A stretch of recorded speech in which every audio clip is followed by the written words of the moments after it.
We're going to have a bit of a discussion about some of the points that have been raised, because I think what our panelists are telling us is they've got a huge amount out of this conference, but they're also encouraging us to focus our minds so that in the interval between now and the next major IFPRI event, that we have got some clear work to do. And I'm going to ask each of the panelists, on the basis of what they've heard and reflected on and listening to each other, what is their one major take-home message that they would like to really emphasize? And I'm going to, I know that Professor Chan had one or two more points he wanted to make, but Rameshji, if you could just come out with kind of the one big message for everybody. Schengen is sitting in the front here. What's the thing you want him to take on with him as he closes our event in a few minutes? I find we did not discuss role of market. Role of market is very, very important in delivering right kind of food, right time, right place, and at an affordable price. So I will suggest, if I have to make only one observation, that when we meet next time, we also include how market can play a role in addressing hunger and undernutrition. And also, hunger and undernutrition, not what is estimated by FAO. It is a general norm for 200 countries. Every country should have its own estimate of what is hunger and undernutrition. I, for one, don't believe that we have only 10% population in the world which is undernourished. When I applied FAO norm of 1800 kilocalorie, I found India's estimate was not 14%, it was 35%. So I think let's not blindly go by whatever number FAO has given to us. Let us see what is our norm, Indonesia, China, Pakistan, whatever, and use the data and come out with, you will find that incidence of hunger and undernutrition is much higher than what international agencies are telling us. Thank you. Thank you very much indeed. Bernie, your thoughts, your big message for everybody as we leave. My message is, do not be afraid, because nutrition and malnutrition are complex issues. And if we work singly, individually, it won't amount to much. We have to work with other people, other sectors, other institutions that have a completely different mindset than ours, and convincing them to look at where we stand and what we are fighting for or advocating for may be too difficult also for them. So do not be afraid.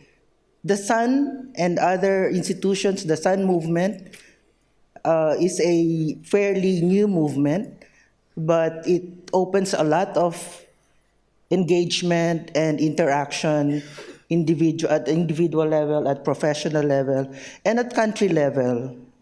The members in Sun are at different levels of nutrition development, and we can help countries that have progressed a little bit more or better than others, those that are just newly born into the Sun movement, 1-year-old Afghanistan, can be helped by interacting with other countries like perhaps Vietnam, Philippines, and other countries that have had a relatively longer tradition of nutrition, multi-sectoral and multi-stakeholder platforms. So do not be afraid. Farmers are waiting for us. Pregnant women are waiting for our actions. Correct information that will guide them or influence their behavior towards nutrition improvement. So do not be afraid. That's beautiful. Thank you very much indeed, Bernie. And now, Dr. Uma, your big message for everybody, the one. Well, I have a twin message. That's cheating. That's the cool way to do it. Yeah. But talk into the microphone, Uma, so everybody can hear you. By the way, being small is a real disadvantage, and I relate to our Japanese colleague because it's always been a disadvantage for me, and now I've begun to realize that it's the result of poor nutrition when I was growing up. But two pieces of information items that I would emphasize very much. One is information. I am amazed to see that most of us as professionals talk to each other. We don't talk to the consumers, and my sense is that they know much less about good and bad nutrition than is the case. So I urge the international community and the national governments to focus much more attention on information to their consumers and decision makers than is the case currently. The second is I would put what our friend Ramesh Chand said about markets in a larger context of food governance. And I think that, countries which have much more controlled markets, etc., they emphasize importance of markets because the markets haven't been working that well. But there are other countries, more advanced countries, say compared to India, that are facing really serious problems as a result of the role of markets and trade in causing obesity. And it has a lot to do with the behavior of multinational corporations that we talked about a lot. And I think international organizations have been somewhat late in coming on the scene to recognize the importance of the dynamics of consumption and what it means for rules of the game which would influence decision making by national governments as well as international organizations. I know that many countries in Latin America are fighting this issue, and I think developing countries in Asia have to learn a lot from the experience of Latin American countries in how to deal with the changing dynamics of food consumption and how do they educate their own consumers as well as establish new rules of the game and regulation, which they actually enforce to make sure that quality food is available to people. Thank you very much indeed. Professor, last of the various points you raised, what's the one you really want to highlight, sir? Do you dare give me the floor again? I will. I'm being very precise about, please be selective. I will be very brief. Yeah.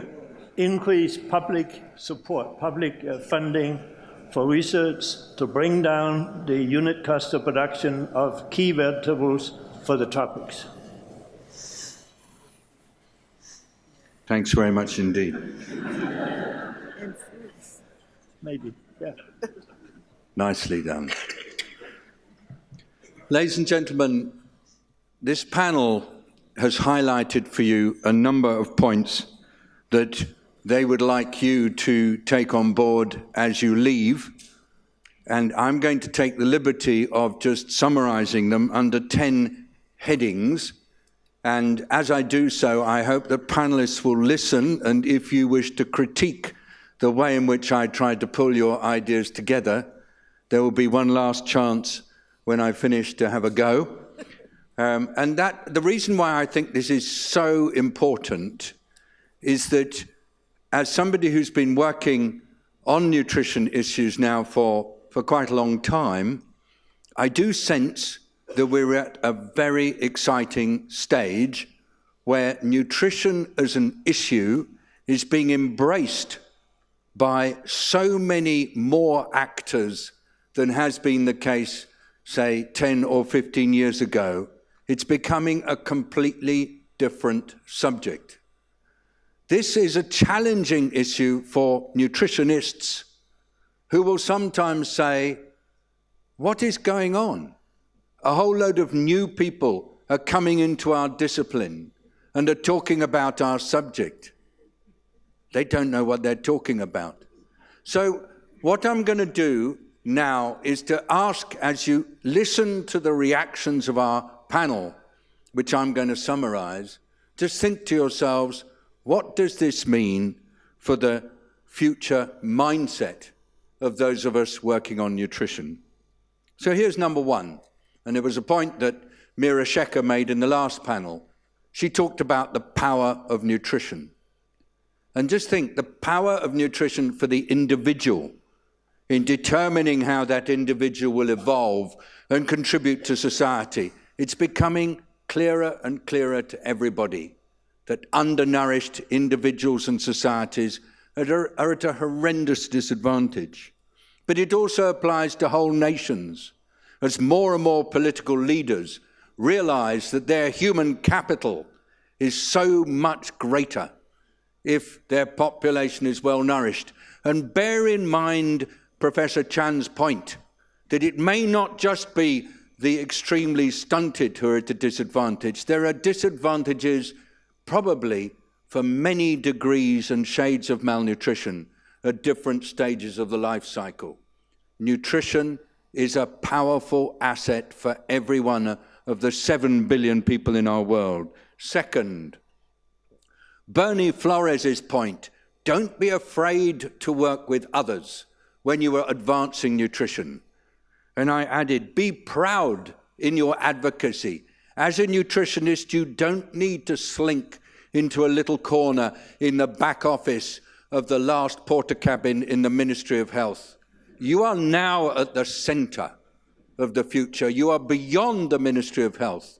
You are active right across 9, 10, 11, 12 different ministries and departments because your work is so important. So be proud, be strong, be ready to take risks, be kind to those who don't understand what you do. Take advantage of the energy of things like the Sun Movement, which has somehow opened new doors that we didn't know existed. But enjoy it, because it's the most exciting moment that nutritionists, I think, have had for many years. I can say that because of what happened at the World Food Prize this year in Des Moines, where 2 nutrition people got the World Food Prize, and for many, this was a real step forward. And with Per there to guide us, we were helped to feel really proud. Number 3, make sure you keep your focus in nutrition as one that is people-centered. What Bernie said again about the face of the person being with you, not just the face of the mother or the child, but the face of the frustrated health or nutrition worker, the face of that district agriculture officer who's trying to get nutrition more of a focus of agriculture policies, the face of the teacher trying to ensure that good nutrition becomes something that children think about instead of going and buying sweetened drinks that are full of nothing useful. That human aspect of our work is so important. Number 4, Professor Chan's point that it cuts across all sectors. It's like the whole spirit of the SDGs. Nutrition is absolutely key to the SDGs, a point that Lawrence Haddad says all the time. You can't achieve the full SDG agenda without having good nutritional outcomes. And that means breaking down the silos everywhere. Number 5, Professor Per's point about nutrition can come in there if you approach it as an issue that makes economic sense. It's no coincidence that 3 of our 4 panelists on my left are economists. Isn't it beautiful? Economists focusing on nutrition, because nutrition isn't just about power, it's actually about good money. Good money for business. Businesses don't make money just by selling rubbish to people. They'll go out of business. But it's also economic sense for governments. Why else is Professor Chandin Niti Ayog having such an important role to play? Why is the Prime Minister of India listening to his words? Why is nutrition being taken seriously in the Philippines? And why more and more are economists saying, yes, nutrition, investing in nutrition gives an enormous rate of return.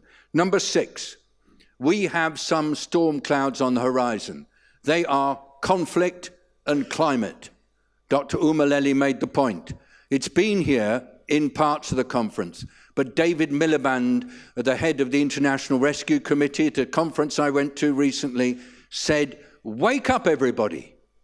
70% of the world's malnutrition by 2030 is going to be in conflict and fragile areas. We must invest in dealing with the conflict, but most importantly, we must stop collective punishment of populations by leaders in conflict using nutrition and denial of access to food as a weapon of war. It is utterly disastrous what is going on in today's world. Why are the numbers of undernourished going up? Because of war. But it's because we don't pay attention to the reality that if you starve populations, it's not going to lead to capitulation now, but it will lead to terrible trouble for generations in 30 years' time. So stop collective punishment by fiddling around with access to food and nutrition. In addition, the obesity crisis is a huge epidemic.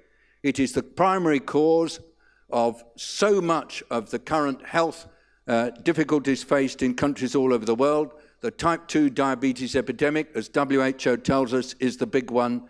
We must focus on that.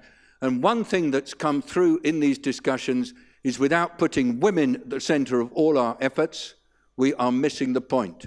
Women are at the center of food systems. They are the primary actors in so much of nutrition. Make sure we have a true woman focus on our work. So those are the areas that need attention. Number 7, be smart. Focus on the urban realities. Focus on opportunities for new proteins. Focus on the fish challenge. Focus on insects. Thank you very much indeed, Professor Purr, for that. Number 8, links to that the idea of the food value chain and the importance of stopping just seeing value chains in terms of profit, but in terms of nutrition inside the value chain, and use that to look at markets, use that to look at governance, use that to look at trade. Next one, look at consumption dynamics. Get businesses properly involved in educating consumers for good nutrition. Recognize the power of business. Engage with them, but on the terms of the nutrition community, not on their terms. It's doable. Just talk to Bernie Flores and the way in which in Philippines they really started to work with business, but on their terms, not on the terms of business. And business is listening. There will be the Eat Lancet Commission on sustainable diets coming out on the 19th of January. Look at it, take it, use it. And then last point, let's make sure this area gets proper public finance.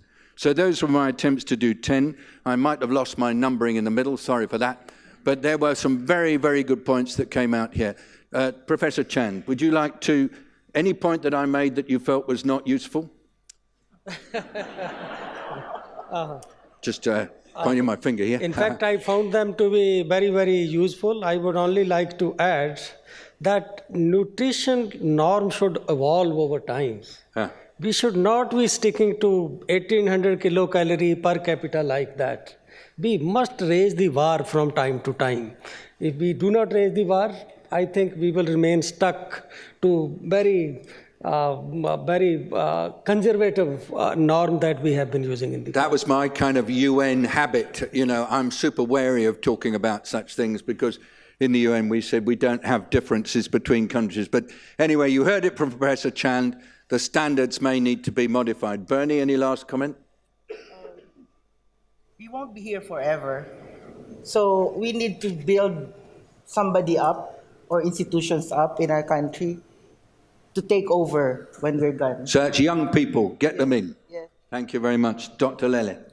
No, I completely support getting young people involved. Thank you. So we're a bit old. Thank you very much indeed. Professor Purr, there's a guy who's super young. You look younger every year. What's the secret? I feel super young. No, no comment except well put. Thank you. Everybody, it's been the most amazing conference. Let's take it forward. Thank you.